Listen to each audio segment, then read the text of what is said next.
Let's be real. Being in a calorie deficit is hard because, well, hunger is hard. It goes against our natural human biology. But what if I told you there was a way to be in a calorie deficit without feeling like you are constantly starving? The reason people fail at weight loss isn't because they're not trying. It's often because being in a calorie deficit and being hungry all the time is a really difficult thing to do. And I can speak to this firsthand as someone who's lost over 40 pounds naturally in my 30s and have kept it off for the last 4 years. I know a thing or two about having to be in a calorie deficit. But today, I'm going to share with you some of my little known hacks and tricks to stay in a calorie deficit without feeling like you are completely starving.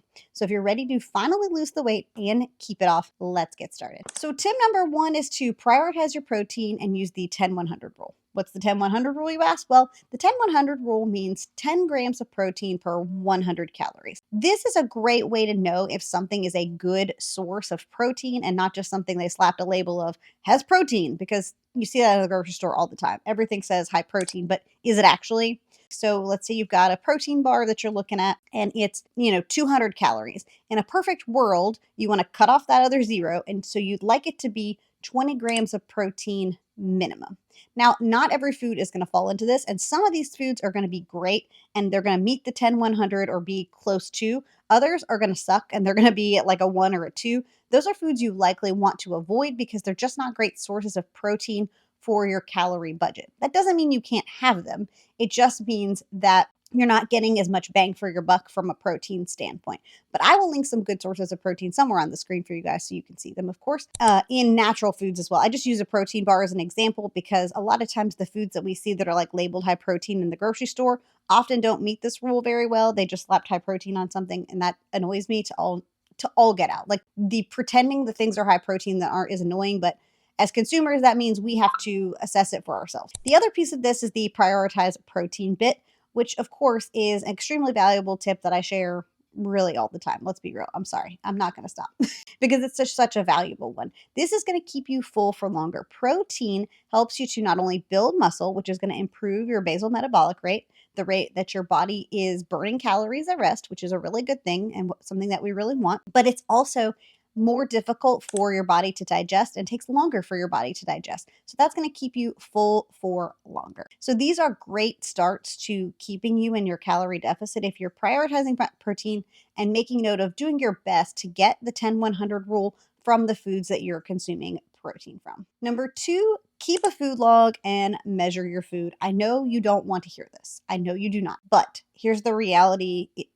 It just is what it is. You need to be, at least in the short term, logging your food and weighing or measuring your food. So my sister-in-law actually not that long ago shared with us a video. I don't have the original video. If I can find it, I will link it. But where she saw on TikTok, somebody was talking about using the gram rule. So rather than having to use measuring spoons, she just sets stuff on the scale and then uses the gram that's next to the portion size. That way you don't have to pull out a bunch of measuring spoons. You can just check the grams. That's way easier and dirties way less dishes, okay?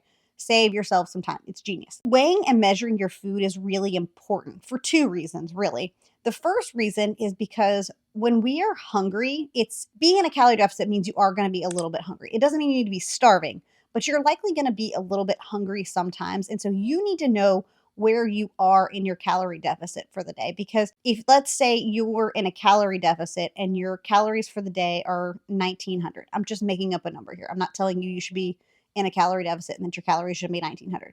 Everybody's calorie deficit is going to look different. But let's say you're eating 1900 calories a day and that is the deficit that you've calculated. So when you're doing that, if you are, eating and you're feeling hungry, but you look at your calories and you're getting pretty close to that deficit, it can be easier to mentally make a decision of like, okay, well, I'm a little close to budget today. Do I want to budget for that today and go over my budget and eat less tomorrow, or do I not? And so having that piece in front of you to say, yes, I'm hungry, but I'm in a deficit, so that's normal, can be a good sort of mental check on whether or not you should continue to be eating. This is especially important at the end of the day when we tend to get in the sort of habits of decision fatigue and things like that. That's when that might kick in for you. So that's a really great tool to have, is to be able to see like, oh, well, I've had all my calories today that I've assessed for. So, I probably shouldn't eat that, or I probably should just save that for tomorrow, or whatever the case may be. The other reason that it's really important to track and weigh your food is because the average person underestimates their calorie intake when they're just guessing by roughly 3 to 500 calories, which could be the difference between being in a deficit and not being in a deficit if you do it every single day. So it's really important that you know how many calories are in your food, that you look at the nutrition labels and see what a serving size is. Don't just assume that a serving size is a certain thing. Measure it, weigh it, see it at least for a couple of weeks so that you can know what that looks like. And then you can eventually eyeball it. Have gotten pretty good at eyeballing it over the years because I've done it enough. I've had enough practice that I'm able to eyeball it. But you do have to get to that place of being able to eyeball it. Most people aren't naturally good at observing and knowing what a portion size is, often because a lot of the times our portions are so large, excuse me, particularly in America. If you are an American and you're watching this video, you know what I'm talking about. Like the portion size when you go out to eat in particular is much larger than like a traditional portion. So this is a really important tool. And if you're thinking, well, Alexandria, I find tracking really triggering, I find weighing food really triggering, then honestly, I think probably your best bet is to start with a nutritionist. You really shouldn't be watching YouTube videos about weight loss on the internet. This kind of content is not for you. If, weighing your calories, no. If weighing your food or needing to track calories is triggering for you, then you really do need some support outside of just a YouTube video. And so make sure that you go and you seek that. And the other piece too is if you've struggled with EDs in the past or anything like that, then also you may not want to be following YouTube videos for when you're thinking about being in a calorie deficit. You want to go and see a nutritionist specifically and go see someone who can specifically help you to work on your relationship with food first before you ever get into any sort of like weight loss, calorie deficit stuff, and looking at content on the internet. Okay, moving on. Hey guys, if you're finding this video useful or helpful in some way, would you do me a huge favor and just give this video a thumbs up? It just lets YouTube know this is useful and helpful content so it can send it out to others like us who have goals that they want to meet and be the healthiest version of themselves. And if you did that, thank you so much for taking the time to do that today. My third tip is don't cut your calories too low. I see this a lot, and I was definitely guilty of this, especially early on when I failed to lose weight, is I would go into these extreme calorie deficits and I'd be like, okay, well, I'm only going to eat like 1,200 or 1,100 calories. And because I was doing that, A, I had no energy to work out. And B, I was always starving, which meant the potential for me to binge on food was much, much higher. So make sure that when you're calculating your estimation for your calories, that you're being realistic about what you can actually achieve. And I talked about this in a recent video about summer that I will link for you, but I'll go over it again very quickly. You can use a calculator to check and see like what it recommends for you. But the other thing that you can also do is you can just see what you're eating right now and track it for a week or two and then cut 15 to 20% and then test again and see what happens with your body and see what happens, in a few weeks. Are you starting to lose weight? Are you, what's happening with your body when you cut that 15 to 20%? Because that might be enough for you of a deficit. And you also want to be thinking about your calorie total in a weekly standpoint, not from a daily standpoint. So you want to think about how many calories do you have across the week? Because if you know that Saturday and Friday are harder to maintain like a calorie budget, you may want to consider allotting some calories from Monday or Tuesday over to Thursday, Friday, or like 100 calories from each of those days get reallotted to Friday and Saturday when you know you're going to go have tacos and margaritas with Susie down the street or whatever your weekend plans are. Healthy food doesn't have to be boring or tasteless. It just needs to be in a deficit. As long as you're in a deficit for the week, you're going to be okay. The next tip is to eat at least half your calories by 2 p.m. because this will help with keeping you from binging. I noticed for me on the days that I have been under consuming my calories at the start of my day, I'm always hungrier in the evening. I know people often like to have those big like meals at the end of the day for dinner, which is fine if you've allotted for that. But often I find that I am most successful in a deficit when I have adequately sort of split my calories 50-50 between morning, afternoon to evening. So about 2 p.m., I want to have had about half of my calories for the day. So if my calorie budget is 2,000, I'm just doing simple math. I'm not saying, again, this is just an example because I'm not good at math. So like if my calorie budget is 2,000 calories, I want to have had at least or close to 1,000 calories in the front half of my day and then 1,000 calories in the second half of my day so that I'm adequately fueling for the start of my day. And when I do that, I find that I'm much less likely to binge on like snack foods and stuff like that because I'm actually relatively full. As opposed to if I go into those evening hours, I'm hungry, I'm tired, decision fatigue kicks in, and all of a sudden, what do you know? I've just sat down with an entire bag of chips and I have eaten said entire bag of chips. It can't just be me. It can't just be me. Can it? If it is, that's fine. But I cannot be the only one. Next is have a plan for dinner each day. And I say this because, as I mentioned in the previous tip, dinner tends to be our highest calorie meal of the day for most of us because, well, I don't really know why. I think it's a cultural thing, honestly. But I noticed that for a lot of us, myself included, that dinner tends to be the highest calorie meal of the day. And so if I have a plan for dinner, if I know exactly what I'm planning to do for dinner and I go ahead and put it in my tracker, it makes it much easier for me to fill my breakfast and lunch. And so when I go into dinner, I am adequately prepared for it. So, like, let's say, for example, I'll give you a perfect example. Tonight is Friday. We always go out to dinner on Friday night. It's just something we do as a family. And so I know that on Friday nights, I need to budget for a higher calorie meal. Sometimes we'll know where we're going. And so I'll say, okay, I'm anticipating eating 700 or 800 calories for dinner. Or sometimes I'll know exactly what I'm having and do my best guesstimate in a tracker. It's hard to track things if the restaurant doesn't have the exact calories on the menu. So that can be a little bit tricky. We can do a whole video on that. Just let me know if that's something that you want. But we will, so I've budgeted for that today. So I know that for breakfast this morning, I had my yogurt with my protein and cereal. And that runs me at about 2-ish to 300 calories. And I know that I'm planning to have like a 3 or so 100 calorie lunch of a wrap with my turkey and cheese and my like condiments and stuff like that. And so I know I will have eaten less of my full day of calories in the first window, but I also know that I need to budget for my dinner. Does that make sense? Again, this is stuff that I only do when I'm in a deficit, not when I'm in maintenance. I'm not this particular. Only when I'm in a deficit am I this particular. But this way it's much easier because it's much easier to backfill and know what you need to eat when you know what dinner is going to be rather than not going into it with a plan at all. And for some people, meal prep works great for this.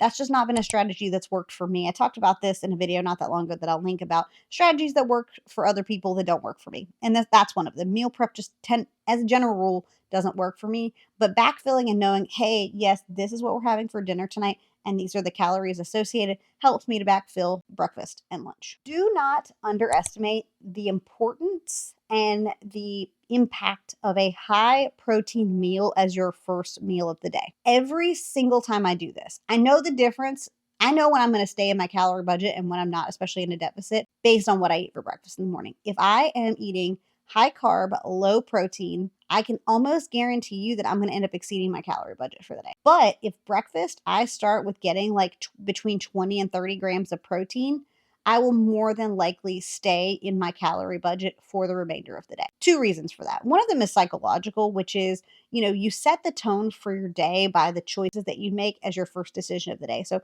when I make that decision to eat the high protein breakfast, I'm setting the tone for my decisions for the day. So psychologically speaking, I'm setting myself up for the success, but also because I'm just not hungry as quickly. Carbs are great. There's absolutely nothing wrong with a carb. You should be eating carbs. Carbs are fuel and carbs are energy. However, if you're eating lower protein and higher carb, especially first thing in the morning, you're going to burn through that energy faster and you're going to be full. You're not going to stay full for as long. Sorry, I can't talk. You're not going to stay full as long. And so the days that I eat that high protein breakfast first thing in the morning, I'm much better able to stay on my calorie budget. And so I think if you do the same thing, if you find yourself eating that high protein breakfast or whatever your first meal of the day is, make that high protein, try to get at least 20 to 30 grams of protein in your breakfast in the morning. You will find that you're much better able to stay in your calorie deficit for the remainder of the day. Next is to find meals that work within your macros and then make small swaps to them. So I'll give you the example of breakfast again. I don't know why I'm on a breakfast, kick today in today's video, but for example, I almost exclusively, not every single day, but for the most part, I will eat some sort of Greek yogurt combination first thing in the morning. That's just what I like. I like Greek yogurt. I like to add some protein powder. I like to eat a fruit and a little bit of carbohydrate, usually with some kind of cereal. And so that is my breakfast for the morning. And I will just change up that category, a different category. So for example, On Monday, I might have Greek yogurt with my protein powder, and then I add some blueberries and some coconut flakes and maybe some life cereal. And then if I'm tired of that, then on Tuesday, I'll do my Greek yogurt base with my protein powder, and I might do some apple slices and maybe some like chocolate cereal. Does that make sense? So I'm not changing the base of the meal. I'm just making small swaps to make the same meal more interesting. And that's helpful for a couple of reasons, but I think the major reason it's helpful is because I sort of already have a pretty good idea of what those macros are. So it just simplifies my life. I don't have to reinvent the wheel every single time I want to make breakfast.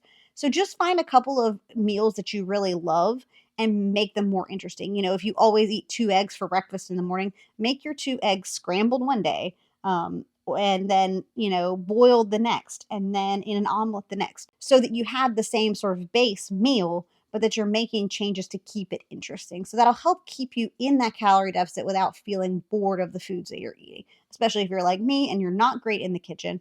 This just keeps you from having to reinvent the wheel. And I find that to be extremely helpful because if I have to come up with creative and new ways to stay in my deficit, I'm just not going to do it. And I can't be the only one. So make sure that you are properly hydrated. Okay. I'm sure you've heard everybody say this, but the reason that's so important is because our hunger and fullness cues and our thirst cues can feel the same in our body. Like right now, I can tell I need to drink some water because I know what kind of food I've had. But hunger and fullness cues and thirst cues can feel different, especially first thing in the morning when you have been asleep, hopefully all night. If you're a parent, maybe not, but hopefully you've been asleep for all night. Then you are not hydrated well first thing in the morning. So when you first get up, make sure you're drinking at least a glass of water, maybe more than that, to start rehydrating yourself. And it's not that you can't or shouldn't eat first thing in the morning. I'm not telling you that. I do eat relatively early in the morning. I tend to work out first and then I eat, but that's just what works for me.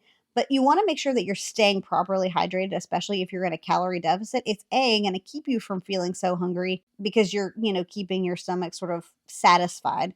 But it's also really important from a making sure that you're not confusing hunger and hydration cues. And if you can manage to do that successfully, then you may still be a little bit hungry, but at least you know that you're well hydrated. So that's really important. And you want to just, when you think about being hydrated, I was just doing a seminar recently about food and mood, which we need a whole video, y'all. Like we need a whole video on this. It's good stuff. It's too important. So there will be a video. But one of the things she was talking about is the percentage of people who are dehydrated, and it's something like 50 to 60% of people on average are underhydrated, which is insane to me. I don't know quite exactly what the study is on that, but I'm not terribly surprised. So make sure, TMI, but make sure your pee is not too yellow. If it is, have some water. So that's really important. But the other thing that's really important is I do find that when I'm in a deficit, I get bored of water. So make sure you are drinking enough water, but also make sure that you have some zero or low calorie beverages that you absolutely love in your toolkit. So when you're tired of drinking water, you have those. I have a couple of favorites. My current favorites are the Strawberry Smash hydrating drink. What do you call it? Powerade, from the Strawberry Smash Powerade. I saw Kiki Chanel talk about it in one of her like vlogs, and now I love it. So that is one of my picks. I drink that a lot when I'm in a calorie deficit. I also really love the root beer, the zero sugar root beer, which is really good because if you're like me and you don't drink caffeine after about 2:30 or 3 o'clock in the afternoon, it also doesn't have caffeine, which is good. I like soda, but I don't drink a ton of soda. But that one is one that I just absolutely love. It is very delicious. So if you haven't tried it, you are missing out and you should 100% try it. Not sponsored, by the way. So those are two of my absolute favorites. Let's see, what else do I love? I also, prefer when I'm going to drink an energy drink, I do drink something like lower calorie, like this one is 10 calories, and things like that. So find low calorie drinks that you really love, or maybe even like a low calorie popsicle, because that's just going to help satisfy, especially some of those like sweet cravings for you without negatively impacting your calorie budget. Next is snacks. Okay, who are my snackers? Hi. How you doing? Nice to see you. I'm here too. My snackers. So one of the best strategies for snacks when you're in a calorie deficit is honestly just having a lot of water-based foods on hand for your snack, or some lower calorie alternatives, like some crunchy snacks. I love popcorners. I don't know where those would fall in terms of like quote healthy snacks, but I do feel like it's a pretty high volume food. And those are the things that you want to focus on during your snack times. You want to have high volume, low calorie foods like watermelon, like strawberries, like cucumbers. Those types of foods all have extremely high water content. And so they're lower in calories, but they're going to keep you full for a longer period of time. And one of the things that I have found that has been really helpful for me when I'm in a deficit is to eat cucumbers and lemon pepper like in the evening time. When I get that like snacky sensation, like I feel like I want to eat a snack before bed. Best case scenario for me is I just get the heck out of Dodge and get away from the kitchen. That's a best case scenario for me. But if not, I will cut myself a cucumber and dip it in some lemon pepper because that is a very low cal snack, but it has high volume of water in it. And so you're going to be able to eat an entire cucumber with lemon pepper, have a limited impact on your calorie budget, and you will have had your little snack. And so you just go to bed. And so that has been a really helpful strategy for me, is to keep those as my sort of snacking type foods. And so in the middle of the day, if I'm hungry, that's where I start, is those high volume foods that have high water content. So, pick your favorite, or something like including some hummus, because that chickpea is going to have some protein for you in with some veggies like a carrot or a celery or, a bell pepper, whatever. Eat that and dip it in a little bit of hummus. That's going to give you some protein as well. So make sure that your snacks are actually like filling you up because they are high water based foods. Again, we're not eliminating foods here, but we are thinking and being mindful of what we are snacking on throughout our day to keep us full and satisfied for longer. And of course, that does bring me to, don't cut out foods. Find ways to incorporate the foods that you love in moderation, because at the end of the day, this is a lifestyle. Not being in a calorie deficit is not a lifestyle, but being healthy and having a healthy diet is a lifestyle. And so you're certainly not going to stay in a calorie deficit for your entire life, but there's a reality that you may be in a calorie deficit for at least a handful of weeks or months. And so you want to be able to maintain and sustain these habits over the long term. Now, granted, as I've said, there doesn't have to be a situation where you're always hungry when you're in maintenance. If you're in maintenance, you're not going to feel hungry the way you are when you're in a calorie deficit. So it doesn't always feel like a deficit, but there is a certain lifestyle element that comes from creating these healthy habits around food. And so eliminating foods and calling foods good and bad only sets you up for a negative relationship with food in the long term. So don't cut out the foods you love. Find ways to incorporate them in your budget, whether that means moving calories from one day to another, moving some of Tuesday's calories to Friday, or whatever that means. Or maybe it means just, occasionally going over your calorie budget. Again, we want to stay in overall deficit for the week, not necessarily every single day, but finding ways to work those in, or some swaps that are the same. Here's the challenge for me with swaps. Like, I like the idea of swaps. I get the idea of swaps, but I don't think everything needs to be a swap all the time. So let's say I'm eating some gummy bears, which I love using that as an example because I freaking love gummy bears. But let's say you're eating gummy bears, or you want to eat some gummy bears, but you go and you buy those like sugar-free gummies, which I have not found any that I like. Do you like those? Y'all have to let me know. I don't like them. I think they're gross. Anyway, if I eat those instead, I still haven't satisfied that craving because it didn't taste enough like the gummy bear. And so I'm likely to just go end up eating and binging on some gummy bears instead. So rather than eating the swap first and then eating what you actually wanted, sometimes it makes more sense just to go in and eat a handful of what you actually wanted rather than trying to make the swap and then ultimately ending up there eating the gummy bears anyway. So I hope this video has been useful or helpful for you guys. And if it was, I would love if you would subscribe and come and join the family and let me be your non-judging mom friend who comes alongside you to help you reach your goals. Bye, friends.